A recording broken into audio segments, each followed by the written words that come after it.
Hello friends, good afternoon. Welcome to your channel Craft Updated. Primary interview related আর একটি গুরুত্বপূর্ণ ভিডিওতে তোমাদের সবাইকে জানাই স্বাগত। তো আজকে আমরা ইন্টারভিউ এর পার্ট 56 এ পৌঁছে গেছি। অর্থাৎ এর আগে কিন্তু 55টি এপিসোড শুধু নয়, অন্যান্য বিষয় নিয়ে মোট 130টির অধিক ভিডিও কিন্তু আমাদের ইন্টারভিউ প্লেলিস্টে দেওয়া আছে। যারা আগের ভিডিওগুলি দেখছো তারা অবশ্যই বিষয়গুলোকে জানো, যারা চ্যানেলে নতুন তারা অবশ্যই ইন্টারভিউ প্লেলিস্টে একবার ভিজিট করে নিও, এটি তোমাদের উপকারেই লাগবে। যারা চ্যানেলে নতুন অবশ্যই চ্যানেলটিকে সাবস্ক্রাইব করে নিও এবং আমাদের টেলিগ্রাম গ্রুপে জয়েন হয়ে যাও। এই কিউআর কোডটিকে স্ক্যান করো অথবা ডেসক্রিপশন বক্সে কিন্তু লিংক দেওয়া আছে। প্রত্যেকের জন্য একটি ফ্রি পিডিএফ রয়েছে যারা ইন্টারভিউ প্রিপারেশন দিচ্ছে, অর্থাৎ 2022 স্টেট পাস ক্যান্ডিডেট কিভাবে তোমরা ইন্টারভিউ প্রিপারেশন নেবে, কি করলে ভালো হবে না হবে সমস্ত বিষয়ের জন্য একটি ফ্রি পিডিএফ তোমরা পেয়ে যাবে। এটি প্রত্যেকে ফ্রিতে পাবে। কিভাবে পাবে, লিমিটেড ক্যান্ডিডেটদের জন্য, তোমরা জানবার জন্য ভিডিওটি সম্পূর্ণ দেখো। তো আজকের প্রথম প্রশ্ন যেটি রয়েছে যে বাচ্চাদের এবিসিডি এর ধারণা কিভাবে দেবেন। দেখো, এই জাতীয় প্রশ্নগুলি যদি ইন্টারভিউ তুমি না দিতে পারো তাহলে এর থেকে নেগেটিভ দিক কিন্তু আর নেই। কারণ একজন টিচার হতে গেছো এবং সুন্দরভাবে বিষয়টিকে উপস্থাপন করতে পারছো না, এটি কিন্তু একটি ব্যাড ভাইবস হিসেবে তোমাদের ক্ষেত্রে কাজ করবে। তো এখানে যে বিষয়টি যে বাচ্চাদের এবিসিডি ধারণা কিভাবে দেবেন, দেখো এখানে রয়েছে apple, A for apple, B for ball, C for cat, D for dog. এই ধরনের ছড়ার মাধ্যমে শিশুদের এবিসিডি এর ধারণা দেওয়া যেতে পারে। ছড়া ছাড়াও চিত্র এবং মডেলের মাধ্যমে তাদের সামনে উপস্থাপন করা যেতে পারে। দেখো, আমরা কিন্তু কোশ্চেন সংখ্যা কম করব, কিন্তু একটা কোশ্চেনের মধ্যে সিচুয়েশন বেসড একদম সমস্ত দিককে খেয়াল রাখবো, যাতে এই কোশ্চেনটির সাথে বাকি অনেকগুলো প্রশ্নও কিন্তু কভার করা যায়।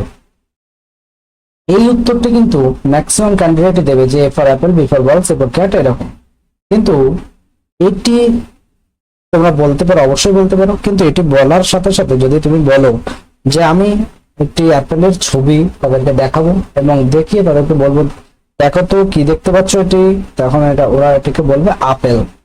বা একটা বিড়ালের ছবি দেখিয়ে আমরা বলতে পারবো, তাদেরকে জিজ্ঞাসা করতে পারি দেখো তো এটি কি, দেখো তো তোমাদের বাড়ির পাশে এটিকে দেখতে পাও কোথাও, তখন তারা কিন্তু বলবে হ্যাঁ দেখতে পাই স্যার, এটির নাম বিড়াল। অনেকেই কিন্তু তার মধ্যে দিয়ে বলে ফেলবে যে ক্যাট। তখনই তুমি ক্যাট বানানটিকে বোর্ডে ব্ল্যাকবোর্ডে লিখে দাও, CAT, ক্যাট লিখে দাও।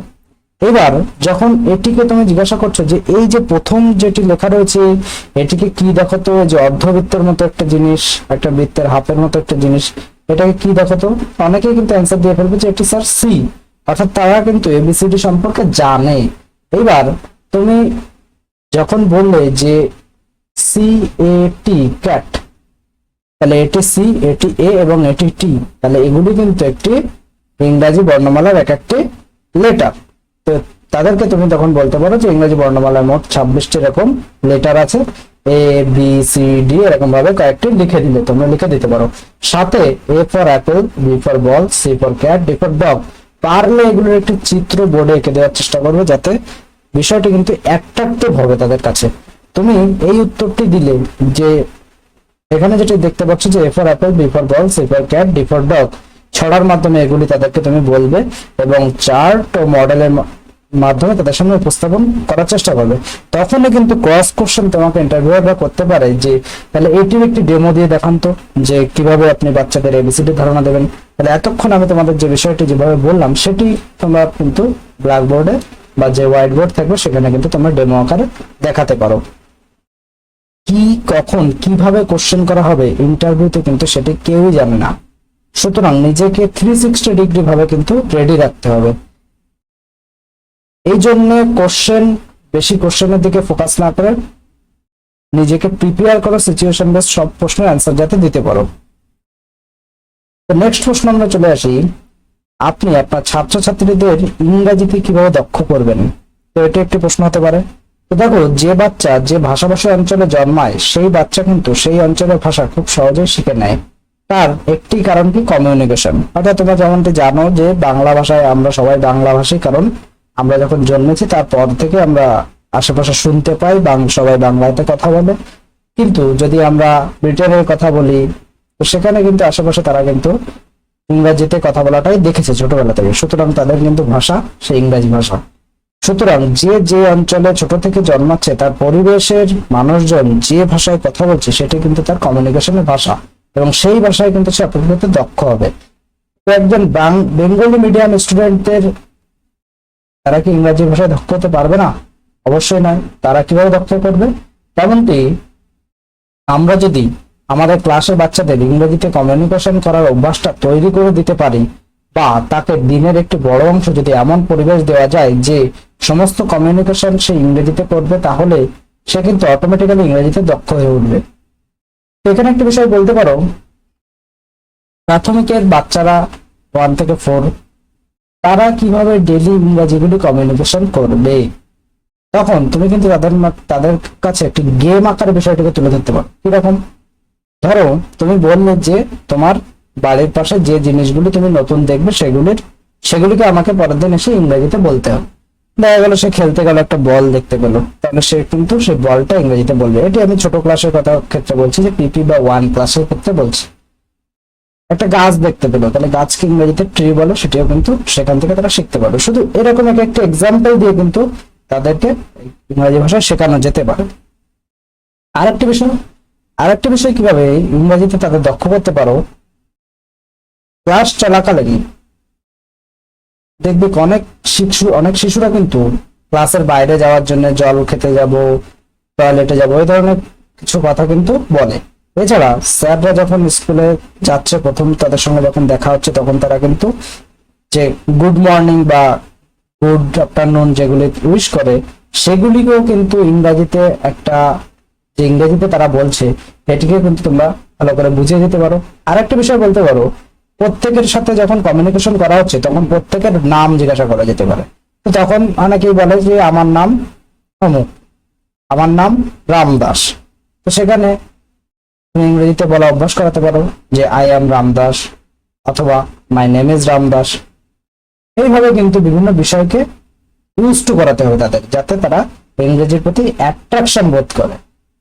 ক্লাসে গেলে এবার যেহেতু বাংলা ভাষায় অঞ্চলের স্টুডেন্ট, প্রত্যেকেই মাতৃভাষা বাংলা, তো সেখানে সবসময় যদি আমরা ইংরেজিতে তাদের কথা বলার জন্য ফোর্স করি, তাহলে কিন্তু তারা কথা বলতে পারবে। তখন কিন্তু একটি নেগেটিভিটি তাদের মধ্যে জন্মাবে যে এটা একটি কঠিন ব্যাপার, করা যাবে না।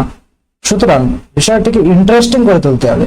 তাদের মধ্যে কম্পিটিশন করা যেতে পারে, যে তোমরা 2 জনের মধ্যে বা 2টো গ্রুপ করে দেওয়া যেতে পারে, যে 2 গ্রুপের মধ্যে তোমরা ইংরেজিতে তোমাদের যা মনে আসে একটি করে লাইন বলো। তখন কেউ বলবে আই এম রামদাস, কেউ বলবে মাই নেম ইজ রামদাস, কেউ বলবে আই লিভ ইন বিরা, কেউ বলবে আই রিড ইন ক্লাস 2, কেউ বলবে আই রিড ইন ক্লাস 4, ইত্যাদি ইত্যাদি ইত্যাদি বিষয় কিন্তু তারা নিজেরাই কিন্তু একটা অ্যাট্রাকশন বোধ নিজেদের মধ্যে তৈরি হবে, এবং তারা কিন্তু নিজেরাই বলার চেষ্টা করবে, এবং সেগুলিকে পরে লিখতে বলতে পারেন একজন শিক্ষক, এবং সেইভাবে কিন্তু তারা ইংরেজিতে দক্ষ হয়ে উঠতে পারবে।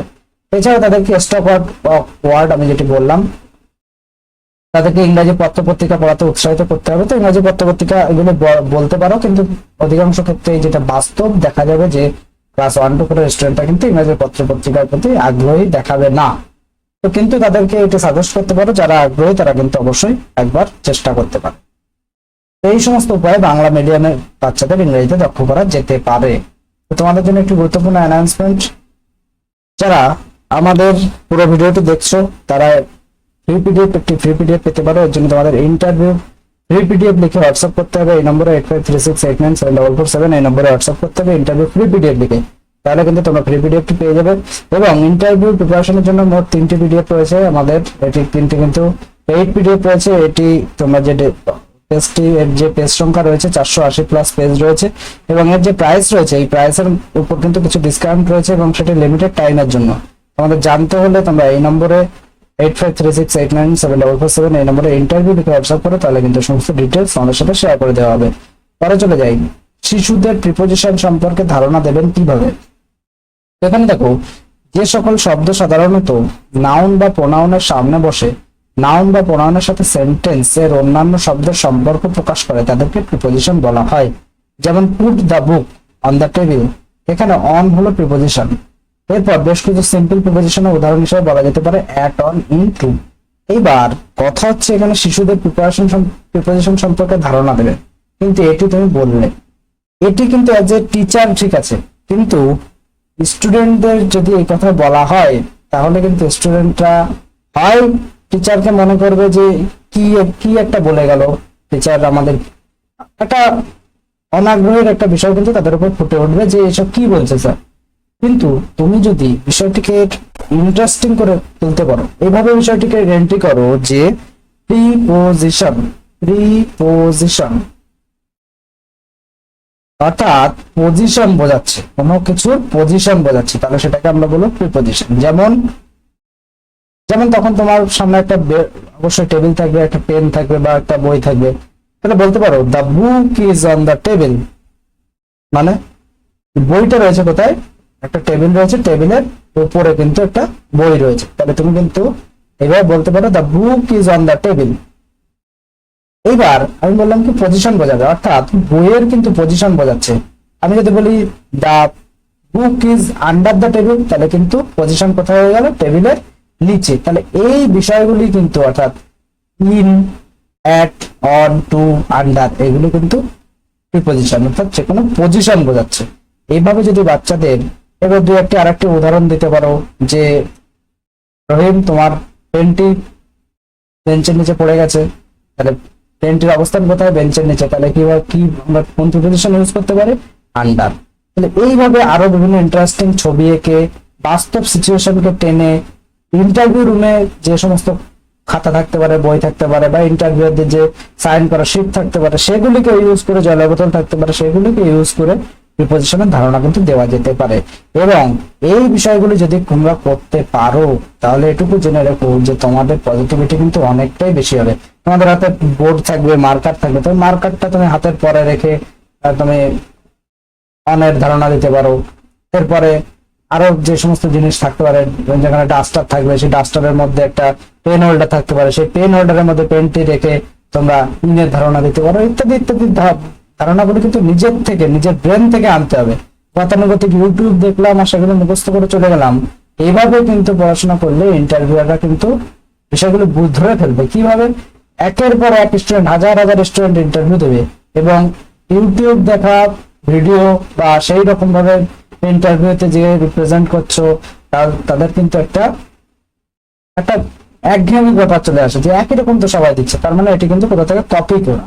একদমই সেটি করো না, নিজস্বতা আনো, প্রত্যেকটি জিনিসের নিজস্বতা আনো, তাহলে কিন্তু তুমি অন্যের থেকে অবশ্যই এগিয়ে থাকতে পারবে। আমি এই কথাটি আজকে বললাম, এই কথাটি মিলিয়ে নিয়েও প্রত্যেকের কাজের মধ্যে নিজস্বতা আনো, এবং আমাদের ভিডিওগুলি কিন্তু সেইভাবে করে দেওয়া হয় যাতে প্রত্যেকের নিজস্বতা আসে। 130টির অধিক ভিডিও কিন্তু এমনিতে দেওয়া হয়নি। এই ভিডিওগুলি যদি দেখো তাহলে অবশ্যই আমি এটুকু বলবো, তোমাদের 100% গ্যারান্টি সহকারে বলবো নিজস্বতা আসবেই। বাদ বাকি আরো সাপোর্ট কিন্তু পরবর্তীতে দেওয়া হবে। চ্যানেল নতুন হলে অবশ্যই চ্যানেলটিকে সাবস্ক্রাইব করে নিও। এই ধরনের আপডেট তোমাদের কেমন লাগছে তোমরা অবশ্যই কমেন্ট করে জানিও, এবং অবশ্যই একটি লাইক করে দিও। Thank you.